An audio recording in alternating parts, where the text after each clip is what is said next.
All right, good evening, everybody. Our weather headlines and top stories of the day. Plenty of sunshine to smile about this week. Now, we are going to have some summer-like heat, and that is that's about the only thing that takes away from it. Rain chances, they're not coming back until next weekend, so it's going to be mainly a dry week. Temperatures aren't bad right now. Really, tomorrow is when we're going to start feeling it in a big way as humidity goes up too. That's also probably going to add a heat index. So what you can expect over the next 12 hours, 78 at 9 o'clock. That's pretty warm for early May. 73 at midnight for you that work the graveyard shift, and 70 tomorrow morning at 6 a.m. just before rush hour. So a warm night for early May. And look at this map. Remember the last few weeks, if you've been here in town, how there were storms all over the place for days and days?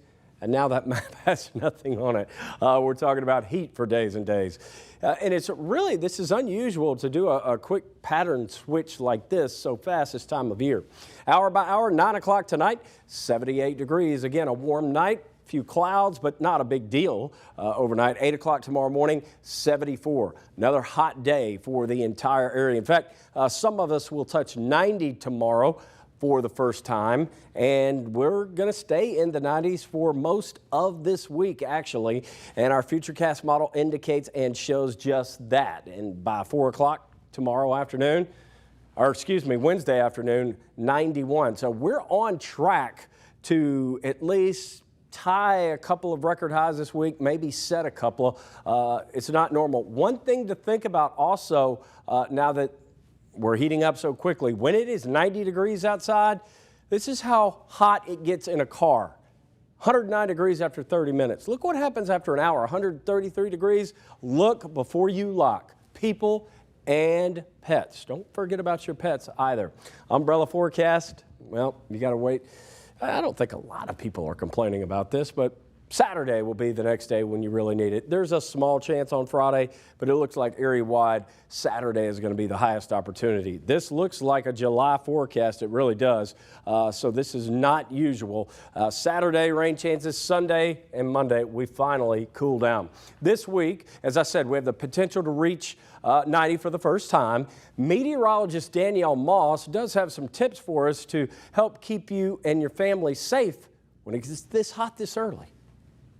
After this winter, I think it's safe to say that we are ready for the hot weather to roll in. But hotter temperatures mean that heat-related illnesses can sneak up on you and have a lasting effect. The best way to combat things like heat stroke and heat exhaustion is to hydrate ahead of time. We say on the fire department, hydrate early, hydrate often. That way you get ahead of it. Even if you say, hey, it's not that hot. If you start drinking water or sports drinks early, the likelihood of you being dehydrated is much less. Heat-related illnesses are not the only concerns during a heat wave. Last week in Georgia, the United States recorded its first hot car death of 2022. It is always important to remember your pets and your children as the temperatures begin to rise. That's something we really kind of push in the community aspect, is making sure, hey, if you left the house with a kid, make sure your kid is out while you're grocery shopping or doing whatever you're doing. Even just a few minutes can wreak cause a lot of problems from a medical standpoint. So take time to enjoy these hotter temperatures, but hydrate and check those back seats. Keeping you safe, I'm Danielle Moss. All right, thank you, Danielle.